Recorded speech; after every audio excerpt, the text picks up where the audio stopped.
Have you ever left a doctor's appointment feeling more confused than when you walked in? Maybe you nodded along while they explained something quickly, or you had questions but didn't want to interrupt. Or perhaps the words on the prescription label looked like another language, and no one took the time to explain what any of it really meant. You're not the only one. The truth is, healthcare today can feel like a maze, full of big words, fast conversations, and too many decisions to make without enough guidance. And that's exactly why this conversation matters. Because understanding how to move through the healthcare system with confidence is one of the most powerful things you can do for your well-being. It doesn't mean memorizing complicated terms or becoming a medical expert. It means knowing how to speak up for yourself, ask the right questions, and make choices that feel right for you.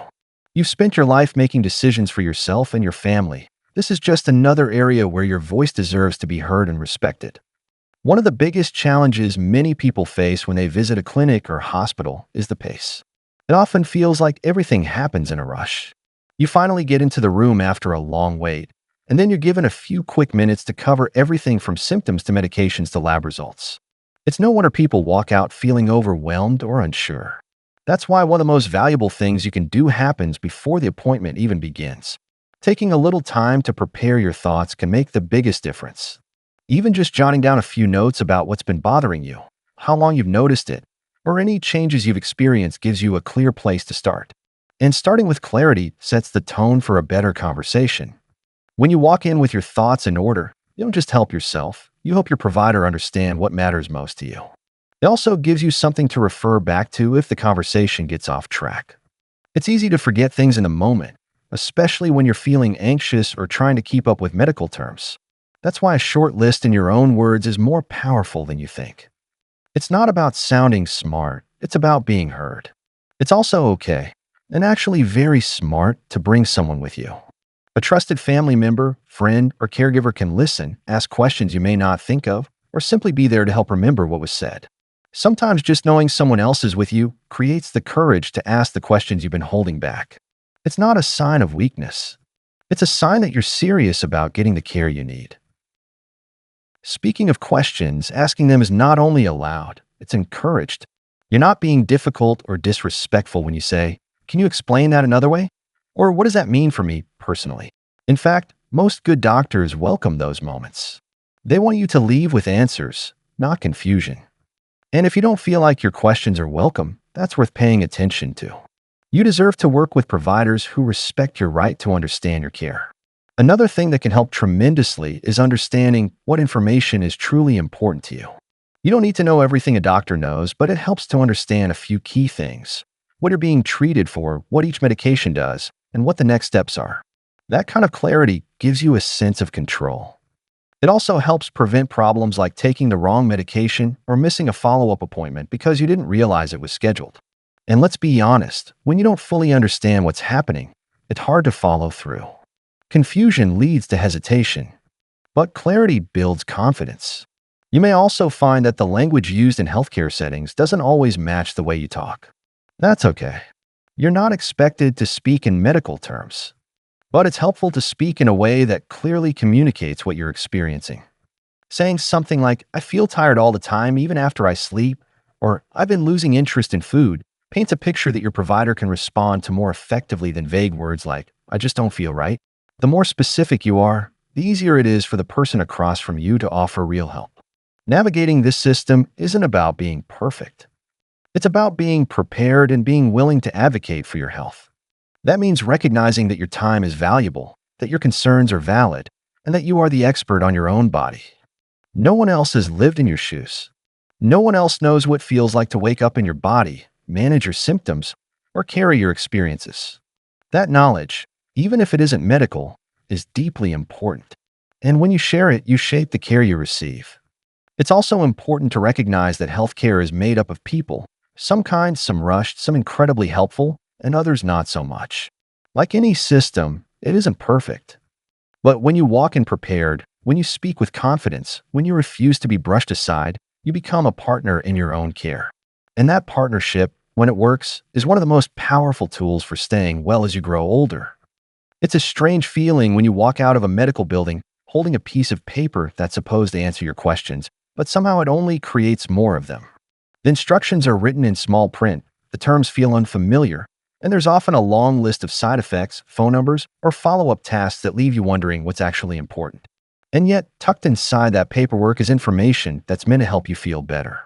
That disconnect between what's provided and what's understood is something many people face, not because they aren't intelligent, but because the healthcare world doesn't always speak in plain language.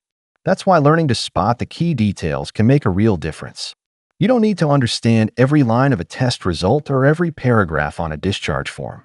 But recognizing what directly affects you, what to take, what to avoid, when to return, and how to monitor your progress puts you back in control. If something on a form doesn't make sense, that's not your failure. It's an opportunity to reach out and ask.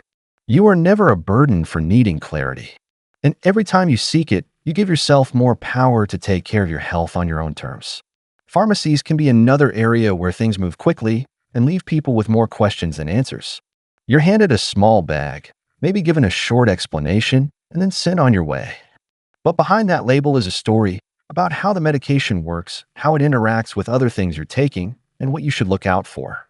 Taking a moment to speak with a pharmacist, even just for a minute, can uncover important details that may never have been explained during your appointment. Sometimes it's as simple as asking if it's okay to take the new prescription with your current vitamins. Other times, it's learning that one pill might make you drowsy or upset your stomach unless you eat something first. And if you ever feel unsure about what you've been prescribed, it's okay to pause before filling it. You are allowed to ask for a second opinion, to look into alternative options, or to speak up if something doesn't feel right. Healthcare should never be a one-way street. It should be a conversation, even when medications are involved. The goal isn't just to treat symptoms, but to support your whole well-being. When it comes to medical bills and insurance paperwork, that's another area where clarity can feel miles away. One envelope turns into a stack, and suddenly you're looking at codes, charges, and policy numbers that mean very little unless someone explains them. It's not uncommon to receive a bill and not know whether it's been covered, what's still owed, or even what service it's connected to. And that uncertainty causes stress, not just financial, but emotional too. It creates doubt. It makes people hesitate to schedule future visits or fill prescriptions because they fear surprise costs. One way to cut through the fog is to contact the billing department directly and ask for a clear explanation. It might take patience, and sometimes it involves waiting on hold longer than you'd like, but getting someone to walk you through what you're being charged for can make the situation less overwhelming.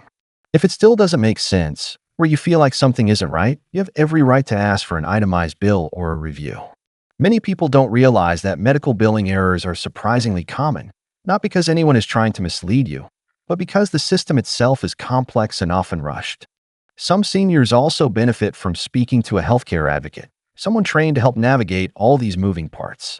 These advocates can be found through local agencies, senior centers, or nonprofits. They don't make decisions for you, but they help explain your choices, break down confusing paperwork, and guide you toward resources that you may not have known existed. Sometimes, even one conversation with someone who understands the system can lift a huge weight from your shoulders. Another important piece of the puzzle is communication between different doctors or specialists. It's easy to assume that one provider knows what the other is doing, but that's not always the case. Test results may not be shared. Medication updates might not be communicated. And unless you step in and keep track of what's happening, information can get lost. Keeping a small notebook or a simple folder with your recent visits, prescriptions, and lab results can act as a bridge. That way, when you walk into a new appointment, you can say, "Here's what I've been told, here's what I'm taking, and here's what I still need help with." Being the one to connect the dots might not feel fair. After all, shouldn't the professionals handle all of that? But the reality is, your voice often becomes the most reliable link in your own chain of care. And by keeping things organized, you make it easier for the people helping you to do their jobs well. That doesn't just benefit you, it improves the care for everyone around you too. There's also value in keeping your own personal medical history close at hand. Whether it's handwritten or stored digitally, having a summary of major surgeries, allergies, past conditions, and family history helps you respond quickly in emergencies. It also helps when you change doctors or travel. In moments of stress, it's hard to remember everything. But when it's written down, you don't have to rely on memory. You simply hand it over and let your preparation speak for you. All of these strategies, from understanding prescriptions to clarifying billing to connecting providers, aren't about becoming a healthcare expert. They're about becoming a stronger participant in your own care. And that strength doesn't come from knowing all the answers. It comes from being willing to ask, to prepare, and to insist on being treated as an informed and valued partner in every decision that affects your health. There's a certain kind of strength in knowing how to speak for yourself, especially when the setting makes you feel small. Hospitals and clinics can sometimes create that feeling, even when the people inside mean well. The chairs are lined up in rows, the walls are cold, and the clock ticks louder than the conversation. But you're not just another patient in a long line, you're a person with a lifetime of experience, and that deserves to be reflected in every conversation about your health. The words you choose, the way you show up, and even how you carry yourself in those moments can shift the dynamic between you and the person sitting across from you. One of the most overlooked tools in navigating healthcare is how you present your preferences. These aren't demands, and they don't need to be defended. They're simply truths about what matters to you. Whether it's wanting to avoid certain treatments, needing more time to think things through, or preferring natural remedies where appropriate, stating your preferences calmly and clearly gives your providers a better chance to tailor care that actually suits you. You may find that something as simple as saying, "I'm looking for the gentlest option available," completely changes the tone of the discussion. And sometimes, the most important part of the conversation has nothing to do with medicine. It's about values. It's about asking, what kind of quality of life am I hoping for, or what does feeling well really mean to me right now? For some, it's being independent. For others, it's staying active or being able to enjoy time with family. When your provider understands what you're working toward, they can help you make choices that align with those goals. Too often, decisions get made based on numbers and tests, instead of what truly brings meaning to your life. But when you take the time to define that for yourself and communicate it clearly, you guide the process in a way that feels right. There's also a tremendous benefit in learning how to pause when decisions are presented. You might be offered a new treatment or procedure and feel pressure to agree on the spot. But unless it's an emergency, you usually have the right to step back and consider.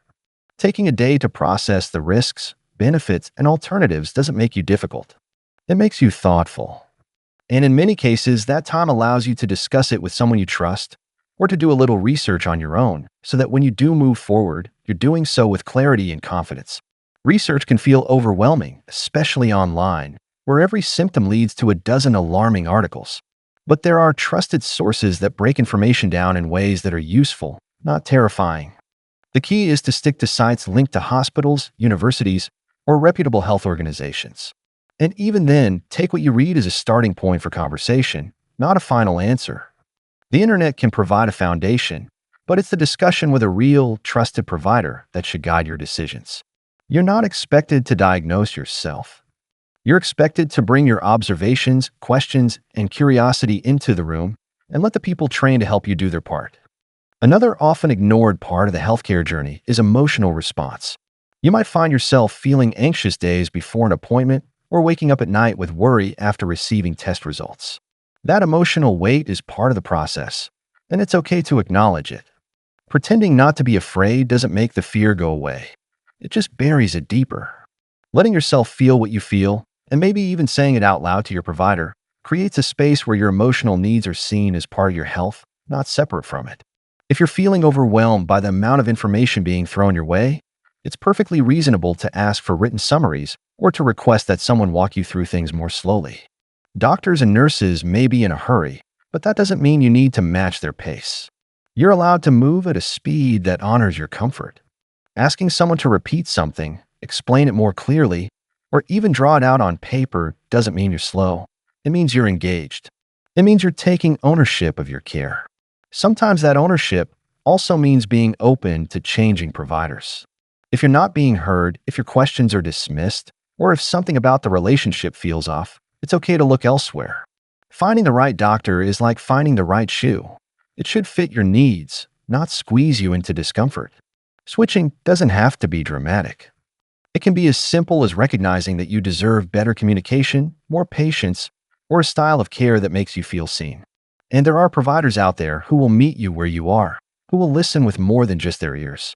As you continue to grow older, your healthcare needs may shift, but your right to understand and participate in those decisions never fades. In fact, it becomes more important. When you step into a room with questions in hand, values in mind, and the courage to say what matters to you, You do more than take care of yourself. You teach others how to care for you too. You become the advocate, the partner, the steady voice that ensures your care is not just given, but shared. There's something deeply empowering about realizing that you don't have to fully understand the system to navigate it well. You only have to know how to move through it with awareness, intention, and the belief that your voice matters. While the system may feel complex, your role in it doesn't have to be. It begins with showing up for yourself, even in small ways, and making sure that every decision about your health reflects not just medical facts, but your values, preferences, and sense of dignity. Over time, you may find yourself in new health environments, a rehabilitation center, a specialist's office, or perhaps working with home health aides or therapists. These transitions can be disorienting, not just physically, but emotionally too. The faces are unfamiliar, the language might shift, and the routine you're used to may disappear overnight. That's when your ability to adapt becomes one of your greatest strengths. Being able to ask, "What can I expect here?" or "Who can I talk to if I have questions?" opens doors and removes the fear that often comes with change. These moments of uncertainty are easier to handle when you remember that each new setting still answers to you. Your comfort, your boundaries, your voice, they all come with you. Some of the most important communication you'll ever have in healthcare happens when you're not feeling your best. You might be in pain, under stress, or feeling too tired to advocate for yourself the way you normally would. That's why having systems in place, like designating a trusted friend to speak on your behalf, writing down your wishes ahead of time, or preparing a short summary of your medical background, can protect you when you're most vulnerable. These quiet preparations speak volumes, especially when you don't have the energy to say much yourself. They remind everyone around you that you've thought this through, that you care about how you're treated, and that your needs are not an afterthought. And while healthcare focuses heavily on problems and diagnoses, you can choose to bring a different energy to it, one rooted in possibility. Rather than waiting for something to go wrong, you can use each appointment as an opportunity to check in, to learn, and to stay ahead of potential concerns. You can ask about prevention, about lifestyle support, about simple ways to stay active and balanced.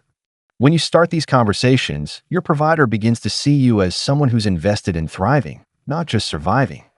That shift in tone creates space for more open, respectful dialogue. You also have the right to joy and humor in the middle of it all. There's no rule that says medical conversations must be stiff or somber. Bringing lightness into the room, even for a moment, whether it's with a smile, a joke, or a story, can change the energy for everyone involved. It reminds your care team that you are a full person, not just a list of symptoms or a series of numbers on a chart. And more importantly, it reminds you that your personality and spirit still have a place in this process. They are not separate from your health, they are essential to it. As your relationship with healthcare continues, you may also begin to consider decisions about the future. These aren't easy conversations, but they are some of the most powerful you can have. Choosing how you want to be cared for if you become unable to speak for yourself, selecting someone to make decisions on your behalf, or putting your wishes in writing, these are acts of love. Not just for yourself, but for the people who care about you. They lift a burden before it ever arrives. They create peace in advance. And in a system that often moves fast and with great complexity, that peace can guide others in honoring exactly what you would have wanted. But perhaps one of the most underestimated tools you have is your own memory. Not the kind that holds facts and dates, but the memory of your body, your instincts, your lived experiences. You know what wellness feels like in your own terms. You know when something's off, even if a chart says otherwise. You know when a suggestion doesn't sit right. That knowledge, that gut-level sense of what feels right for you, is one of the clearest guides you have. And the more you listen to it, the more easily you'll recognize when it's time to speak up, slow down, or seek something different. You don't have to be loud to be powerful in this system. You don't have to be perfect or endlessly patient or have all the answers. You only have to be present. You only have to remember that your life, your health, your comfort, these things are worth protecting and standing up for. And in doing so, you show others, not just your doctors and nurses, but your children, your friends, your community, what self-respect looks like in action. If something in this video helped you see your healthcare journey in a new light, I'd love to hear your thoughts in the comments. Your story might be the encouragement someone else needs right now. And if you're looking for more support, tips, and reminders that you're not navigating any of this alone, go ahead and subscribe. We're building something special here, a space where your voice is welcome, your experience is honored, and your well-being is always the priority. Here's to speaking clearly, choosing wisely, and being treated with the respect you've earned every step of the way.